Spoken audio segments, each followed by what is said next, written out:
Olá, estamos iniciando o programa Teorema pela UX-TV, parceira do canal Futura. A nossa proposta é sempre trazer uma questão atual, uma questão do momento, para ser discutida, aprofundada por professores, por alunos da Universidade de Caxias do Sul. Vamos à temática de hoje.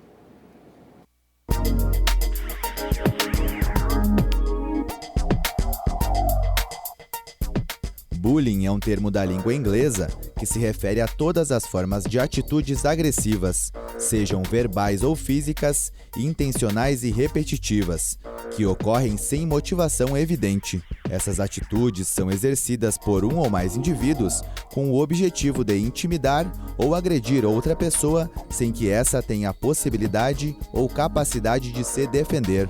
Um dos desafios da educação é combater o bullying dentro das escolas. Para isso, é preciso saber algumas características desse tipo de agressão. Por isso, o teorema de hoje pergunta: qual o perfil do bullying nas escolas? Essa é a nossa pergunta de hoje. Para respondê-la, nós contamos com a presença do professor Ricardo Reck, professor de Educação Física aqui da Universidade de Caxias do Sul, pesquisador sobre esse tema, também da professora Andressa Tedesco, de Educação Física, e que participou de uma pesquisa muito importante, cujo artigo até está premiado, né, professor Ricardo? No VT nós tivemos uma definição de bullying. Professor Ricardo, é isso mesmo?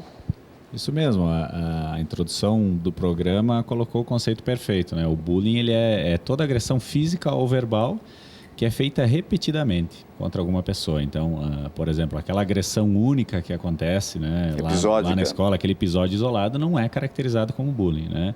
E outra característica do bullying é que normalmente a vítima ela não tem essa possibilidade de defesa. Então, são forças desiguais de poder, né, entre os agressores ou o agressor, mas nós podemos ter mais de um agressor para uma mesma vítima e a vítima. Andressa, como foi a pesquisa de vocês? Quer dizer, vocês fizeram um questionário com 1.230 crianças, é isso? Caxias do Sul, nos localize um pouquinho no trabalho. Isso, foi em Caxias do Sul, né? As escolas eram do município, né? E tinha uma equipe envolvida nisso, né? Então, teve o questionário, né? Era passado para os alunos, né? Para eles responderem, tinha uma orientação antes e depois a coleta de dados antropométricos, né? Que eram as medidas, o peso, né? E assim foi avaliando eles. Quer dizer, as características dos envolvidos. Isso. Né? Bom, vocês chegaram a um perfil de agressores, de agredidos. O que é importante salientar, professor?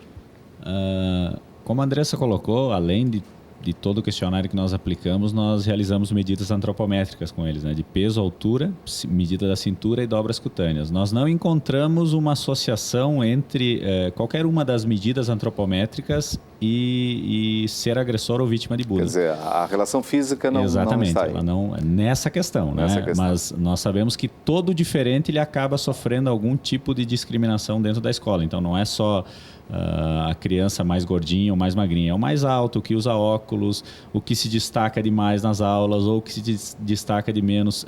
Tendo alguma diferenciação em relação aos colegas, a probabilidade de sofrer bullying ela já aumenta, né? Algumas características importantes que nós encontramos. Primeiro, quanto ao tipo de agressão, né? Nós encontramos principalmente agressões físicas e verbais, mas também encontramos agressões de racismo, agressões sexuais que acontecem também. E outra questão importante que já começa a traçar um perfil também das vítimas é a questão da agressão física, que é mais praticada pelos meninos, ou seja, os meninos vão mais para as vias de fato, e as meninas participam mais das agressões do tipo verbal, de exclusão e tudo mais, né? Essa foi uma característica importante. Outro ponto importante que o artigo ressalta também são os locais de acontecimento. Tá? Os locais de acontecimento e de quem os escolares acreditam ser o maior percentual de culpa para o bullying acontecer nas escolas. Então, as duas respostas elas estão relacionadas. Já vou explicar por quê. Os dois locais de maior acontecimento são a sala de aula, né, e o pátio da escola. Bom, na sala de aula é óbvio que... Mesmo com a presença do professor. Exatamente. Na sala de aula sempre tem presença de professor, né, nas escolas municipais. Eu hoje estou na Secretaria de Esporte e Lazer aqui da cidade, mas até 2013 eu trabalhava em escola, né? Então, em todo momento tem um professor dentro da sala de aula. E nas escolas municipais, escolas nas quais nós realizamos o estudo, no pátio sempre também tem a presença de um professor. Porque no pátio os alunos estarão ou em aula de educação física ou no recreio, onde sempre tem um professor cuidando nas escolas municipais, isso é norma, ou na entrada e saída da escola, né? Nos horários de entrada e saída. E sempre tem a presença ou da diretora ou da vice-diretora. Então, essas respostas, nós acreditamos que elas estão relacionadas pelos alunos perceberem que o professor está presente e os atos de bullying ainda acontecem. Eu não estou aqui dizendo que a culpa é do professor. Claro. Eu estou colocando que é uma percepção dos alunos. Ora, o professor enxerga e continua acontecendo. Uhum. No estudo diz, né, que eles não percebem que eles são o agente atuante, né, que o professor está lá e ele deveria fazer alguma coisa, né, mas não é bem assim, né, eles estão praticando bullying, né, não seria o professor, né, então seria o mediador dessa forma de humilhação, né, que eles estão passando. Uhum. Porque muitas vezes não há percepção de que está ocorrendo, né? E a gente imagina isso, porque o professor está lá, mas um pátio é grande, né? As brincadeiras são muitas, etc. Mas é possível ficar atento ao comportamento, principalmente de quem é agredido? Ele reflete de alguma forma que está sofrendo com isso? O nosso estudo ele não entrou nesses detalhes, né, de comportamento da vítima. A gente conseguiu levantar algumas questões em relação ao que a criança sente, né, ao sofrer o ato de bullying. E uma questão importante que nós conseguimos levantar é que um número expressivo de crianças, né, não era uma maioria, óbvio, mas um número expressivo de crianças teve que mudar de escola por estar sofrendo bullying. Então, essa é uma questão importantíssima para ser trabalhada dentro da escola, né? Mas, em relação aos sinais, o que a literatura nos traz a respeito disso é que a criança ela pode ficar mais retraída, né? Ou ela pode extravasar e acabar se tornando uma vítima agressor. E também tem a questão do desempenho escolar. Ela pode também diminuir bruscamente o seu desempenho escolar. Nós falamos de agredidos, agressores, né? E aí vocês buscam características, que já apontamos algumas, mas o que deve ser chamar a atenção, o que chamou a atenção de vocês nessa caracterização?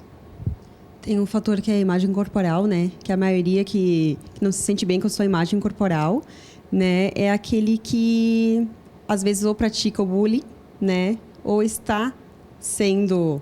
né? Vítima. Isso, sendo vítima do bullying, né? E a imagem corporal foi bastante forte nessa questão. Basicamente é insatisfação com a imagem corporal. Então, eu não gosto da minha aparência física. E aí não somente entra essas questões do estado nutricional, que é o carro-chefe da nossa pesquisa, a obesidade infantil. Mas também essa outra questão, né? Do mais alto, do mais baixo, do que usa óculos, do que, enfim, das pessoas que não gostam da sua aparência física. Claro, facilmente começa a atingir a autoestima. Talvez ele nem tenha se dado conta, mas começa uma brincadeira. Assim, vários estudos que abordam o tema bullying, eles acabam avaliando a questão da autoestima. E as vítimas, normalmente, são pessoas com uma baixa autoestima. Se deixam atingir mais ainda. Exatamente. Não reagem, talvez? Não reagem. Não vou dizer fisicamente, mas de alguma forma, né? De alguma forma. Exatamente. Essa passividade, né? Ela acaba favorecendo com que se desenvolva, talvez até no aspecto que você colocava antes, Andressa, esperar que o professor faça uma intervenção. Isso. Né? Essa questão de estar fazendo ou querer alguma ajuda, algum apoio e não ir também falar para o professor, né? Esperar, né, ou avisar para poder ter essa ajuda, né? O que vocês diriam, assim, pais, professores, educadores, né?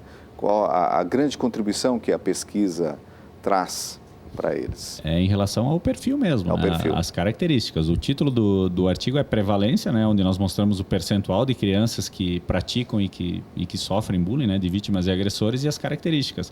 Eu acho que o professor ele tem que estar atento às características.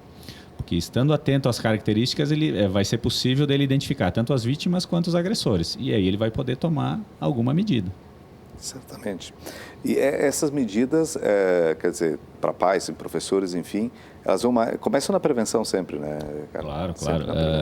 Eu diria que identificando tanto vítimas quanto agressores, o professor ele pode começar a tomar as medidas cabíveis dentro da escola, né? Porque a escola ela tem um percentual muito grande, né, em relação ao combate ao bullying. Mas a escola não vai conseguir trabalhar sozinha. Então, o bullying é um problema social, um problema de todos. Então, é preciso que toda a comunidade escolar esteja envolvida. Não tem como a escola trabalhar sem o auxílio dos pais nessa questão. Sem dúvida. Tá? Tanto para a vítima quanto para agressores. Então, é preciso chamar os pais, ter essa conversa, né? Uma outra coisa que é bem importante é criar regras de conduta dentro da escola. Mas essas regras não podem ser criadas somente pela direção e pelos professores. Ela tem que ser criada em conjunto com os alunos.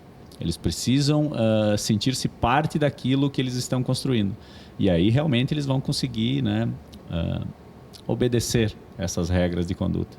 E como diz o artigo, todos nós sabemos, o bullying já vem de anos, né? Só que agora ele está de forma mais explícita, né? As agressões, né, tanto verbal como a física, né, está mais explícito, está acontecendo cada vez mais, né? E junto, acho que com a comunidade toda, né, junto com os pais, poder acabar com essa forma de agressão. Tem um dado que é um pouco da literatura também, eu acho, professor, que muitos agressores, praticantes do bullying, já foram vítimas. Vocês acham que isso se confirma mesmo? O que nós encontramos na pesquisa que reforça esse dado é que os mais velhos são mais agressores em relação aos mais novos. E os mais novos são mais vítimas em relação aos mais velhos. Né? O que a literatura nos fala a respeito disso é que isso acaba virando um ciclo, né? Então, eu sofro bullying quando eu sou mais jovem e com o passar dos anos eu me torno um agressor. As chances de me tornar um agressor ela é maior. Então foi isso que nós encontramos. Tá? Outra questão que a gente encontrou também é que os meninos eles são muito mais envolvidos nos atos de bullying como agressores do que as meninas.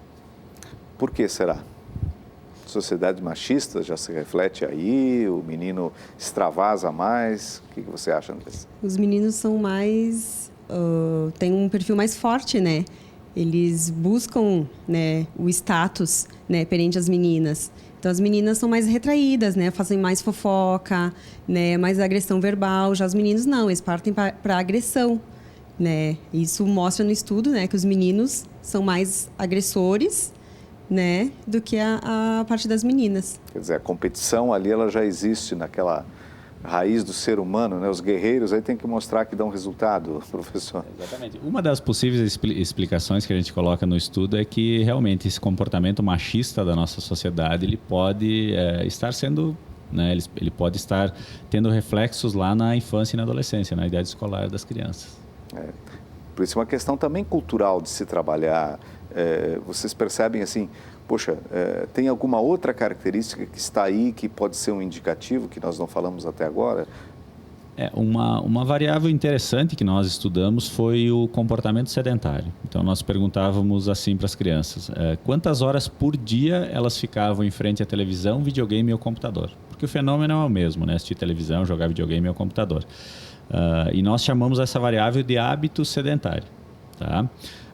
Nós encontramos que tanto as vítimas quanto os agressores, eles permaneciam mais tempo do que as não vítimas e os não agressores em frente a esses hábitos. Né? Então, o nosso corte foi 4 horas ou mais. Tá? Diárias. É muito tempo, né? Perante esses hábitos. Mas, olha, eu vou te dizer que eu tenho filhos e para eles ficarem 3 ou 4 horas em frente à televisão, né? Passa rapidinho. Claro, mais em finais de semana, mas em dia de semana também não é difícil. Tá? Também não é difícil. Quais foram as explicações que a gente foi buscar na literatura para esse dado que nós encontramos? As explicações elas são diferentes. Em relação às vítimas, o que alguns estudos mostram é que as crianças, quando elas se envolvem em atividades mais recreativas, que exigem uma maior socialização, por exemplo, uma brincadeira de pega-pega, ou elas vão jogar um futebol com os amiguinhos e tal, ali na hora do recreio e tudo mais. Os amiguinhos incomodam, eles chamam disso, eles chamam daquilo, ou é a criança mais obesa que tem uma dificuldade de locomoção, ou é mais lenta, enfim. Tem aquela questão da estima física também. Da autoestima física, exatamente. Então, se a criança ela é discriminada durante essas atividades, ela pode pensar, bom, eu vou partir para atividades onde eu consigo, né, me sair bem sozinho. né, mais reservadamente. Então, o computador, o videogame, eles traduzem essa questão, né? Eu consigo colocar um game na internet e jogar contra alguém do outro lado do mundo. E ninguém vai saber da minha aparência, se eu sou pequeno, se eu sou grande, enfim, é só o meu desempenho ali no jogo que vale. Isso para as vítimas, né? E para os agressores, a gente acredita que essa transferência de violência por parte da mídia, né? Então os filmes, as novelas, os jogos eletrônicos hoje, os mais vendidos, eles são aqueles que têm algum apelo para a violência. Inclusive tem um jogo, que o nome do jogo é Bullying, né? Onde o menininho, ele está lá na escola e o jogo ele reproduz questões de bullying, né? A criança vai lá, tem que dar um tapinha no colega, tem que jogar uma água ou tem que, né, fazer algum xingamento. É uma coisa ridícula, né? Eu custo acreditar que algum pai que saiba, né, que esse jogo existe possa deixar seu filho jogar, né? É verdade. André, você gostaria de complementar? Acho que é importante a parte da família, né? Estar junto com a criança nesses momentos, né? Tanto na televisão, nos jogos, né? E porque eles estão crescendo, estão criando o seu perfil, né? Então, se eles crescerem nesse caminho, né, de jogos agressivos, de praticar essas ofensas, né, com as pessoas, né, ter respeito com os pais, eles vão continuar nessa linha. Sim, porque nós estamos falando de crianças de que idade, professor? De 11 a 14 anos. 11 a 14 anos, quer dizer, está na adolescência, é um período importantíssimo de mudanças. Exatamente, mudanças hormonais e tal. Então, é a fase mais complicada, crítica, mais tumultuada ali da vida deles. Então, o bullying não precisa estar interferindo nessas questões. A criança e o adolescente, eles têm outras preocupações, né, em relação a isso. E até isso que vocês acenavam, Andressa também, né, a questão do futuro. O que isso contribui para moldar alguém, né, uma personalidade, para reproduzir a violência, entrar nesse ciclo de reprodução de violência? Exatamente. Vários estudos colocam que as crianças e os adolescentes envolvidos com atos de bullying, eles têm maiores probabilidades de se tornarem ou adultos violentos ou com comportamentos antissociais, né? Então, o bullying parece um problema simples ali na escola, né? Uma coisinha simples, não, a criança não vai passar, tá sofrendo não vai isso, não, isso aí passa, fase passa, mas pode ficar. Muitos dizem, eu também passei por isso, não tem problema. Exatamente. Uma outra coisa, mas essa é especulação minha, tá? Eu acho que na minha geração, a Andressa é um pouquinho mais jovem, né? Mas na minha geração nós conseguíamos absorver mais essas questões. Então, por isso que o tema não vinha tanto à tona. Porque eu lembro que essas questões que nós estudamos aconteciam. Eu estudei desde da minha primeira série, que hoje né, não é mais primeira série, é em anos, mas enfim, da primeira série até o final do ensino médio, estudei em escola pública. Então, nós tínhamos isso, mas eu acho que a nossa geração ela conseguia suportar um pouquinho melhor essas questões adversas que acontecem no ambiente escolar hoje. Uma pergunta curiosa, normalmente é um tema muito abordado pela área de psicologia, a gente não foge de alguns aspectos, mas vocês são de educação física. O que chamou para fazer essa pesquisa? Para mim foi a conclusão do curso, né? E até comentei com o professor Ricardo que eu queria fazer a pesquisa com alunos, né? Então, ele me envolveu no projeto dele maior, né? E conseguimos concluir. E a tua ideia de fazer isso, como é que surgiu? A minha formação, ela foi em educação física, mas depois, tanto o mestrado quanto o doutorado foram mais para saúde coletiva e ciências da saúde. E desde o mestrado, nós estudamos a saúde dos escolares. Certo? Então, lá em 2007, nós avaliamos também as questões relacionadas com obesidade, pressão arterial elevada e tudo mais em escolares. E no doutorado eu precisava de algo mais, né? Precisava de algo mais. E o tema bullying, como eu estava na escola naquele momento, era um tema que causava muita intriga, assim, né? Comigo mesmo, entre os colegas. Era um problema. Exatamente, ele é um problema. Então, a ideia de tentar estudar é para também tentar levar lá para o ambiente escolar alguma solução ou alguma coisa que ajudasse os professores. Ricardo, e agora tu pretende continuar essa pesquisa, né? Estendendo a mais escolas, a mais municípios da região. Na verdade, assim, esse estudo aqui, de 2011, o bullying é só uma parte do estudo, né? O carro-chefe é a obesidade infantil. Mas nós avaliamos eles em 2011, esses dados são exclusivos de 2011, e reavaliamos os mesmos em 2014. Então, nós temos um estudo longitudinal, que os dados ainda não foram todos analisados, certo? Essa é uma questão. E a outra questão maior ainda, que vai ser bem interessante, né? Eu acho que a partir de janeiro, fevereiro, a gente já começa a lançar os artigos nas revistas científicas, é que nós estamos fazendo um mapeamento aqui na Serra Gaúcha, com 9 cidades.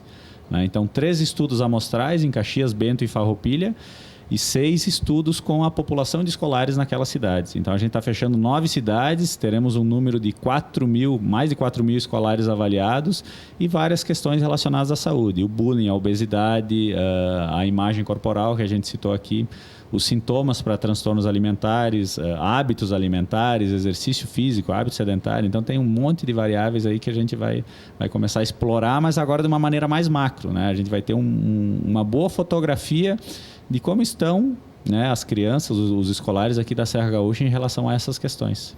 Em que pé está esse trabalho? Estamos terminando agora as cidades de Bento e Nova Bassano. Eu acredito que Bento a gente finalize agora, no final de outubro, ou primeira semana de novembro, e na primeira semana de novembro também a gente finaliza a cidade de Nova Bassano. E aí os dados estão coletados, só tem que, né, jogar para o banco de dados, né, juntar todos os bancos e começar as análises. A Andressa está nessa também, Andressa? Não, nessa não entrei. Nessa não, mas ficou com vontade, né? Já fiquei. Eu creio, tem sempre uma pesquisa, começa, você disse o problema, etc. Tu teve alguma surpresa no meio do caminho, assim, que te chamou a atenção? Não, olha, isso aqui a gente não imaginava que tivesse essa proporção ou que existisse. O número de escolares envolvidos em atos de bullying aqui na Serra Gaúcha ele é bastante alto. Né? Nós temos um grande estudo nacional, né, que avaliou todas as capitais brasileiras mais o Distrito Federal. E a média nacional é 5,3% de vítimas. Né? Nós temos 10,2% aqui em Caxias. Né? E quase que o dobro. Exatamente. Eu tenho outras cidades que nós já avaliamos que apresentam 14%, 15%. Então, está mostrando que o problema é bem presente aqui na Serra Gaúcha. E uma variável que nós achávamos que iríamos encontrar associação com o bullying era o estado nutricional. Era a questão da obesidade e do sobrepeso. Para nossa surpresa, não são as crianças... A questão de estar acima do peso Sim. não é fator de risco para sofrer bullying. Pelo menos na nossa amostra avaliada. E tem alguma característica que é mais, que você lembra? Como vítima? De características antropométricas que nós estudamos, nenhuma. Não, nenhuma. Ok. Muito obrigado pelas informações, Ricardo, Andressa. Realmente um assunto importantíssimo e muito relevante para a nossa região. Bom, eu queria deixar um agradecimento aqui, porque todo estudo ele só é importante se nós conseguirmos divulgar ele para a comunidade. Então, se de alguma forma a gente conseguiu contribuir para a comunidade, eu acho que... Com certeza. Certamente já estamos esperando o próximo aqui para conversarmos sobre eles. O Teorema de hoje termina por aqui. Nós voltamos na próxima edição com outro assunto. Até lá.